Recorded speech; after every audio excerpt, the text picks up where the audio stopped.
नमस्कार, सीधी सट में आपका स्वागत है। मैं हूं श्रीपाल सक्तावत और आज हमारे साथ हैं बीजेपी के नेता ज्ञानदेव आहूजा। जी हां, वही ज्ञानदेव आहूजा जो कई लोगों की निगाह में विलेन है, लेकिन एक बड़ी तादाद की निगाह में ही मैन है। ज्ञानदेव जी, आपका बहुत बहुत स्वागत है सीधी सट में। और सीधी सट बातचीत हम शुरू करते हैं आपके एक बयान से। धन्यवाद।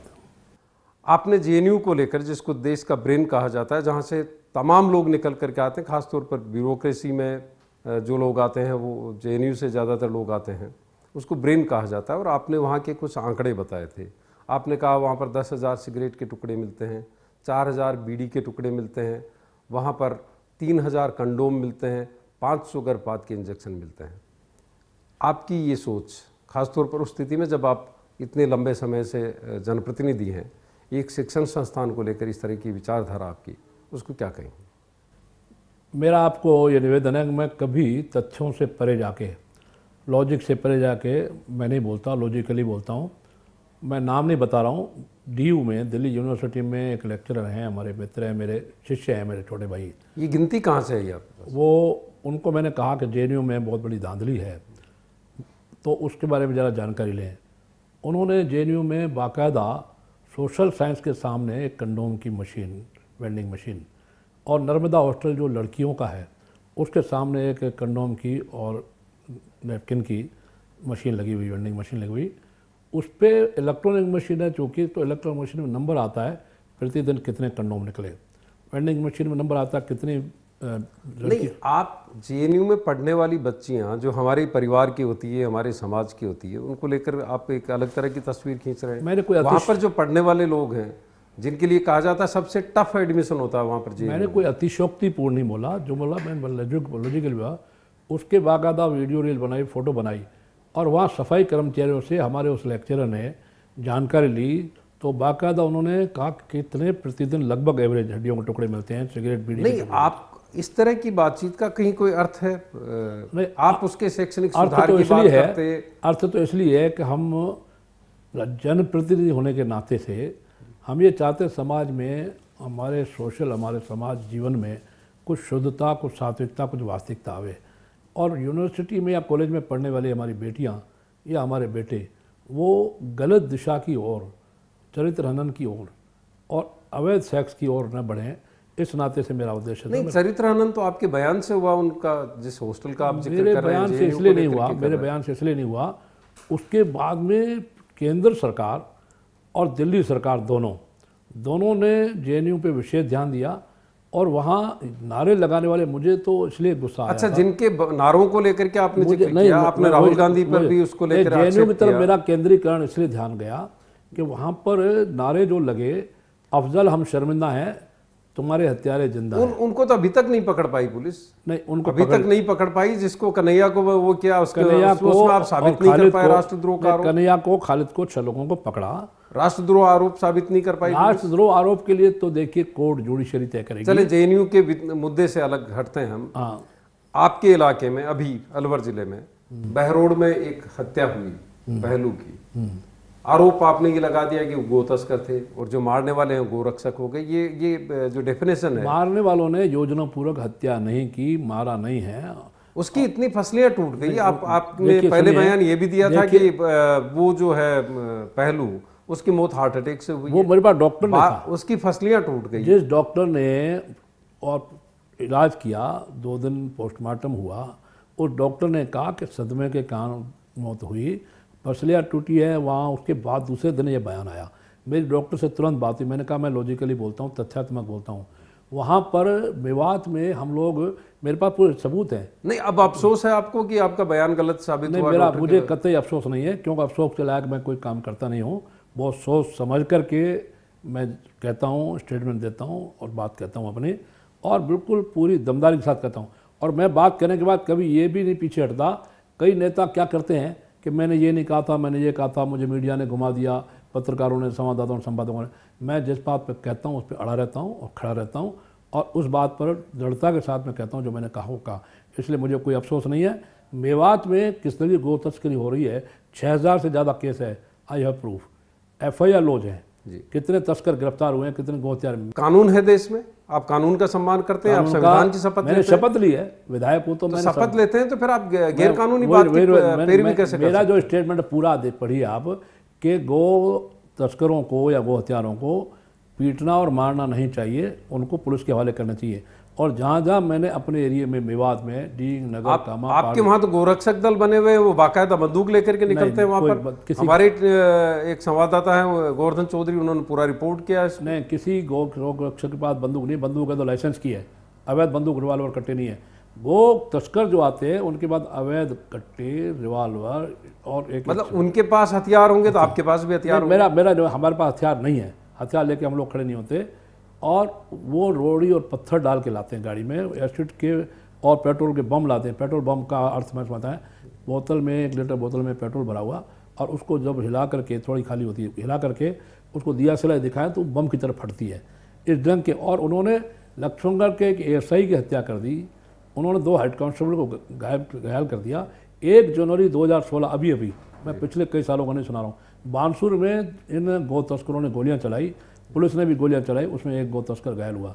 अभी जो पीटना का मुद्दा है, मेरा पूरा, मतलब आपको लग रहा है कि पुलिस सक्षम नहीं है उनसे निपटने के लिए? पुलिस सक्षम है, पुलिस मुकाबला, लेकिन पुलिस की तादाद कम है, नफरी कम है। तो उसके लिए आप अलग से एक फोर्स तैयार करेंगे? वो हमने गोरक्षक दल इसलिए बनाए हुए हैं कि गो तस्करी को मेवात में रोकना है, लेकर के। नहीं, गो तस्करी रोकने के लिए कानून बना हुआ आहूजा साहब, आप खुद विधानसभा में थे, आप तीसरी बार विधायक हैं यहाँ से। 6 चौकियाँ, पुलिस की चौकियाँ, माननीय गृह मंत्री गुलाब जी कटारिया साहब को कह के 3 गोरक्षा, सिर्फ गोरक्षा के नाम से, ऐसा कहीं हिंदुस्तान में नहीं है, गोरक्षा के नाम से 3 गोरक्षा चौकियाँ भरतपुर में, 3 अलवर में हम लोगों ने स्थापित करवाई हैं। DGP साहब का आदेश है, वो मेरे पास कॉपी है। उसके बावजूद भी पुलिस की नफरी 2 या 3, 4, 5 सिपाही होते हैं, गोरक्षक का 10, 15 गाड़ियाँ आते हैं। बहरोड में भी पहले 3 कैंटरा और 2 पिकअप में गाड़ियाँ आई, जिसमें 36 गोवंश था और मरी हुई गाय थी और बछड़ा भी था। गोरक्षकों ने पहले, गोरक्षक के आम जनता ने रोका, गोरक्षक जो है वो। इस पर हम बातचीत जारी रखेंगे, अभी वक्त है एक ब्रेक का, ब्रेक के बाद फिर मिलते हैं। आज सीधी सट बातचीत के लिए हमारे साथ हैं ज्ञानदेव आहूजा।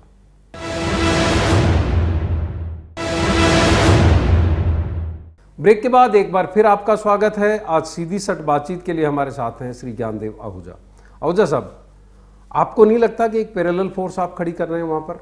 नहीं, गो तस्करी के नाम पर समाज सेवा में वॉलंटियर्स जो होते हैं, स्वयंसेवी संस्थाएं, NGO जो होते हैं, वो पैरेलल गवर्नमेंट नहीं होता। हम लोग as like NGO, as like स्वयंसेवी संस्था। नहीं, NGO इस तरह से हथियार लेकर के निकले, गाड़ियों में निकले, रात को पहरा दे, नहीं, हथियार लेकर के नहीं निकलते, बिल्कुल नहीं ले, लेकिन हाँ लाठी होती है, डंडा होता है, इसलिए कि वो लोग जो पत्थरबाजी करते हैं या वो हमला करते हैं। आप दिल से कहिए, हथियार नहीं होते हैं उनके पास में? मैं आपको निवेदन कर गोरक्षकों के पास मैं बता रहा हूँ निवेदन। अच्छा, पहली बात तो मुझे ये डेफिनेशन समझ में नहीं आई कि आपने उनको गो तस्कर बिना कोई आरोप साबित हुए कर दिया, ये गोरक्षक हो गए। नहीं, तो आपको नहीं लगता कि दोनों तरफ से गुंडागर्दी हो रही है? आप तो पूरी बात बहुत तसल्ली से सुने।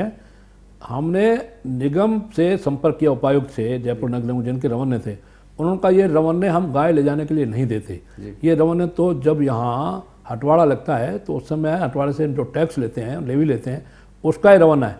और किसी भी गोवंश को ले जाने के लिए 1995 का माननीय ठाकुर भैरव सिंह जी शेखावत साहब का कानून बना हुआ है कि अगर गोवंश एक जिले से दूसरे जिले में जाएगा तो कम से कम कलेक्टर का, ATM का, ADM का, तहसीलदार, थानेदार का ट्रांजिट सर्टिफिकेट चाहिए।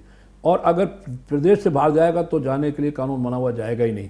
ये गाय को, अच्छा इस पहलू खां का आपको बताएं, इनके बारे में अखबारों में लिखा, गरीब है, 80,000 रुपये गोरक्षक ले गए, वहाँ 16-17 मोबाइल मिले हैं। नहीं, वो कोई मुद्दा नहीं है। मुद्दा गरीब है अमीर है वो कोई मुद्दा नहीं है। मुद्दा ये है कि आप किसी व्यक्ति को इस तरह से पीट कर कैसे मार सकते हैं? ऐसा अगर पिटते तो सब मर जाते।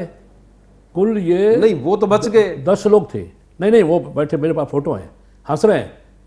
तो गो तस्कर पुलिस के घेरे में, जनता घेरे में बैठे हुए हंस रहे हैं, उनको कोई गम नहीं है। और ये जो व्यक्ति है, इसने भागना चाहा, तब जनता ने उसको पकड़ा, भागते हुए पकड़ा। आपको बताइए अच्छा, हम बात ये भी जारी रखेंगे। आप एक बात बताइए कि अब तीसरी बार MLA हैं आप, लगातार विधिवत 3 बार हुए, एक बार 400 बीच में 500 वोटों से, 400 वोटों से आप हार गए। 4 बार लगातार आप वहां से उस इलाके से चुनकर आते हैं जहां पर मेवात का इलाका है, जहां पर कहा जाता है कि आतंक रहा और आपने उसको न्यूट्रलाइज करने की कोशिश की। लेकिन जो तरीका है वो भी आपने वही अपनाया कि वो अगर गुंडागर्दी करेंगे तो आप भी गुंडागर्दी करेंगे। मेरा दूसरी बात, आप मजदूर संगठन से आए, आप संघ से रहे और आपने पत्रकारिता भी की। आप ये बताइए कि अभी इस दौर में आप कौन सी भूमिका निभा रहे हैं? आप पत्रकार की भूमिका भी नहीं निभा रहे हैं, जो आप बाकायदा 17 साल तक आपने पत्रकारिता की, एक अखबार के साथ जुड़े रहे, आरएसएस के जो अखबार हैं उनके साथ में आपने काम किया। आप मजदूर संघ रहे, मजदूर तो मजदूरों की बात करते हैं। विश्व हिंदू परिषद में आप इसमें एबीवीपी में रहे, वहाँ पर छात्रों की बात करते हैं। आप तो एक अलग तरह की धारा पर चल निकले। देखिए, मैं बिल्कुल शुद्ध सात्विक व्यक्ति हूँ और कविताएं बनाई हुई हैं, मैं सुपारी तक नहीं खाता। आप चाहें तो पूरी कविता सुना दूँ और आप समय लगेगा। नहीं, सुपारी आप नहीं खाते, आप सात्विक आदमी हैं और किसी की मौत हो जाती है चमड़े के जूते नहीं पहनता श्रीमान, डिफेंड करते हैं शिवपाल जी। शक्तावत साहब, मैं संध्या से पूर्व खाना खाता हूँ, मैं चांदी लगा वर्ग मिठाई नहीं खाता। मैं एकदम व्यक्तिगत जीवन में शुद्ध सात्विक हूँ, समाज जीवन में शुद्ध सात्विक हूँ, सब व्यसनों से आत्तों से। नहीं, फिर ये विचार कहाँ से आ गए आप? ये देखिए, आप इस तरह के लोगों मेरा को पूरा डिफेंड करने स्टेटमेंट पढ़िए। मैंने कहा गौरक्षकों ने पीटना नहीं चाहिए, गैर कानूनी है, पकड़ करके पुलिस के हवाले करना चाहिए। और मेरे क्षेत्र में और पूरे अलवर भरतपुर में मैं पूरे व्यवस्था को देखता हूँ गौरक्षा के नाते से, तो डीग नगर, कामा, गोपालगढ़, पहाड़ी, सिकरी और भरतपुर जिला, अलवर जिले में भिवाड़ी, खुशखेड़ा से लेकर के तिजारा और रामगढ़ और लक्ष्मणगढ़, कठुमर, कहीं भी पीटने की वारदात नहीं हुई। ये पहली ऐसी घटना हुई, वो भी चूंकि उस वक्त भागा वो, और भागकर उस जिस गाड़ी में ये खुद थे पहलू, कहाँ 16 मोबाइल मिले हैं। आपको अफसोस है वहाँ पर ये मौत हुई है? नकली मोहर मिली है नगर की। आपको अफसोस है कि आपके इलाके में एक व्यक्ति को मार दिया गया इस तरह? मेरा इलाका नहीं है वैसे तो, टाट एरिया है, लेकिन जिला मेरा है। फिर भी एक व्यक्ति की मुझे इस बात का अफसोस नहीं है, इस बात का अफसोस नहीं है, लेकिन उन्होंने कानून हाथ में लिया, इस बात का अफसोस है। कानून हाथ में लिया आपकी? ये पीटना आपके हिसाब से उनको क्या सजा मिलनी चाहिए? उनको सजा क्या मिलनी चाहिए? देखिए, मैं आप सजा तय करने वाले जज नहीं है, वी आर नॉट जुडिशरी। फिर भी एक चाहत होती है। नहीं, मेरे कहने, आज मैं कुछ नहीं कह सकता, इसके बारे में कोर्ट तय करेगा। शक्तावत साहब, ना आप तय कर सकते ना मैं तय कर सकता। तुष्टिकरण तो दोनों तरफ के खिलाफ खतरनाक है। तुष्टिकरण किसी का भी गलत दिशा लेकर के गौ मांस खाने वालों को, गौ तस्करी करने वालों को, गौ हत्या करने वालों को, मेरे एरिया में नौगांव में आप आश्चर्य करेंगे, और गदावड़े में, जंगल में, रघुनाथगढ़ पंचायत में 36 गाय की हत्या हुई। उनको हमने पकड़ लिया और पकड़ करके पुलिस के हवाले किया, हमने पीटा नहीं, हम कानून हाथ में नहीं लेते। एक बात बताइए, सारे लोग मानते हैं कि आपका जो वहाँ का एक प्रतिबद्धता है उस इलाके को लेकर के, आप ब्यावर में पैदा हुए, गंगानगर में आपने खेती की, फिर आप खेरतल पहुँच गए, उस इलाके को लेकर के आपकी प्रतिबद्धता पे सवाल नहीं खड़े होते, इसलिए आप लगातार जीत भी रहे हैं। लेकिन लोग कहते हैं कि आप में जो अहंकार है वो रावण की तरह है, क्योंकि आप रावण की भूमिका निभाते थे रामलीला में। आप ज्ञानवान हैं, ज्ञानदेव हैं, लेकिन जब आप ज्ञान की बात आती तो आप कंडोम गिनने लग जाते हैं। अरविंद त्रिवेदी रामायण में रावण का पाठ किया जी, लेकिन वो अरुण जो गोविल से, जिन्होंने राम का पाठ, उससे ज़्यादा सात्विक थे। पाठ क्या किया, ये पाठ है, ये क्षणिक पर्दे की बात है। लेकिन व्यक्तिगत जीवन में क्या हूँ, व्यक्तिगत जीवन में बस सेकंड में सुनाऊंगा, no darling, no dear, no egg, no beer, no smoke, no cheers. पत्नी के अलावा प्रेमिका नहीं, चमचा और कुत्ता नहीं, अंडा मीट मछली नहीं, पान सुपारी जर्दा नहीं, बीड़ी और सिगरेट नहीं, बियर और शराब नहीं, चूरी और गुटखा नहीं, कॉफ़ी और चाय नहीं, खाम का गाय नहीं, ठंडा और फंडा नहीं। व्यक्तिगत जीवन में मैं भगवान श्री राम का अनुयायी हूँ, इसलिए शुद्ध सात्विक। लेकिन नफरत तो है आपके मन में, खासतौर पर उस इलाके में जो लोग हैं जिनको आप गो तस्कर कहते हैं। नफरत है ही नहीं। नफरत करने वालों के सीने में प्यार भर दूं, मैं वो जाना हूँ जो पत्थर को मोम कर दूं, मैं उनमें से हूँ। बहुत नरम दिल का व्यक्ति हूँ, मूछें रखी हुई हैं, ये तो मेरा नेचर है बचपन से लेकर के, जब से आई हैं। सिर्फ 2 बार साफ़ की, एक बार तो माता जी और पिताजी की डेथ हुई, और एक बार 19 महीने साफ़ की जब इमरजेंसी लगी, मीसा वांटेड था। बातचीत का सिलसिला अभी जारी है, वक्त है अभी एक ब्रेक का। ब्रेक के बाद सीधी सट जारी रहेगी।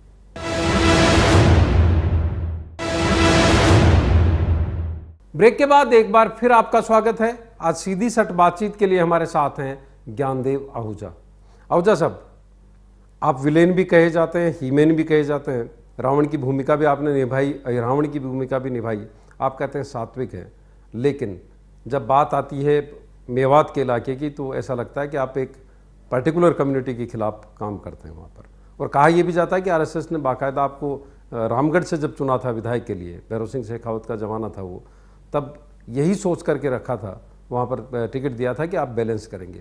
लेकिन अब तो ऐसा लगता है कि बैलेंस भी नहीं कर पा रहे हैं आप, और ज़्यादा बढ़ा रहे हैं उसको। देखिए शक्तावत साहब, मैं कट्टर हिंदू हूँ और प्योर हिंदू, शुद्ध हिंदू हूँ। हिंदू जब चींटी को दाना देता है, सांप को दूध पिलाता है, तो सांप से ज़्यादा बुरे ईसाई और मुसलमान पारसी नहीं है। और मैं जब सांप को दूध पिलाने की बात सोचता हूँ हिंदू, और जब मैं चींटी को दाना देने की बात सोचता हूँ, तुलसी को माँ कहता हूँ, मैं विष्णु का अवतार पीपल को कहता हूँ, पेड़ को, और बहती हुई नदियों को माँ कहता हूँ, तो ईसाई मुसलमानों से घृणा का कारण है, नफरत का कारण नहीं। और नफरत है ही नहीं। नफरत तो आपने, मीडिया ने बहुत बढ़िया ढंग से प्ले किया है। नफरत नफरत नफरत, कहीं नफरत नहीं है। नहीं, इसको क्या हम पापियों के विरोध में, अपराधियों के विरोध में, वहाँ सिंथेटिक दूध बनाया जाता है श्रीमान, जिससे आपका जिगर खराब हो जाए, आपके लीवर खराब हो जाए, आपके फेफड़े खराब हो जाए। उसके लिए यूरिया एजी और कानून है। आप अपनी फोर्सेज का इस्तेमाल करें, छापा डलवाएं, उनको बरामद करवाएं, अरेस्ट करवाएं, जो कड़ी से कड़ी सजा हो सकती है वो भी करते हैं। नकली सोने की ईंटी और नकली अशरफियाँ सोने की बना करके टटलू बाजू बुलाते हैं वहाँ, और लोगों को चीटिंग करते हैं, लाखों रुपये लूटते हैं। ये भी है वहाँ। उसके लिए भी पुलिस है। पुलिस को कहा, पुलिस करती है, हम पकड़ के हम देते हैं पुलिस को।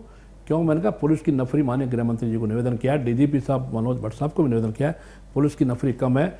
एक थाने में कम से कम 50 सिपाही, हेड कांस्टेबल ऐसा ही चाहिए, मात्र 10-12 है। ऐसा कहा जाता है कि आपकी पकड़ वहाँ पर निश्चित रूप से, ये उस इलाके में सब लोग मानते हैं, ये भी मानते हैं कि आपकी वजह से कई चीज़ें दुरुस्त भी हुई, हालांकि उससे स्थितियाँ बिगड़ी भी है। आपके जो बोलने का अंदाज है, आप अपने आप पर काबू नहीं रख पाते, इसी वजह से आप मंत्री नहीं बन पाते। मेरे प्रति मंत्री नहीं बन पाते, आप नाराज हो जाते हैं। मेरे प्रति अटूट श्रद्धा है, और मेरे बारे में मैं खुद की बड़ाई नहीं करना चाहता, लेकिन ज्ञान दिया हो जाए कि क्या पहचान, त्याग, तपस्या और बलिदान।